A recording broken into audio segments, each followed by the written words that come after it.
mais également dans d'autres disciplines sportives.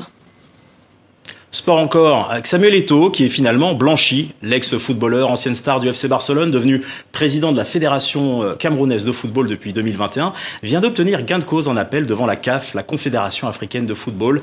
L'affaire remonte au 27 juin dernier. Samuel Eto'o était accusé de violation grave aux principes d'éthique pour avoir signé un contrat d'ambassadeur avec un site de paris sportif. Soulagement pour l'ancien lion indomptable qui avait écopé d'une amende de 200 000 $. On écoute la réaction d'un de ses avocats au micro de Cynthia Zetia.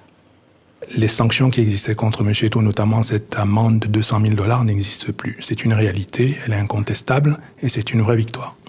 La décision du jury disciplinaire n'avait aucune raison d'être. Toute cette affaire n'a pas de fondement juridique. On voit bien là derrière ceux qui sont à la manœuvre, qu'il y a une volonté d'empêcher M. Eto'o d'exercer ses fonctions, que ce soit comme président.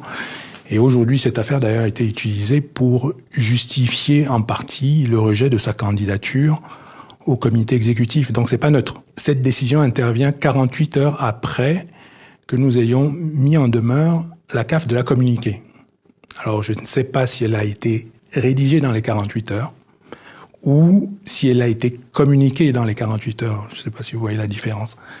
Nous, notre impression était, au sorti de l'audience du 8 janvier, notre sentiment et l'assurance qui nous avait été donnée était que cette décision serait rendue dans les 10 jours. Maintenant, on constate que la décision a mis 41 jours à nous arriver et que, dans l'intervalle, M. Eto'o a vu sa candidature rejetée par l'utilisation d'une décision qui aujourd'hui n'existe plus.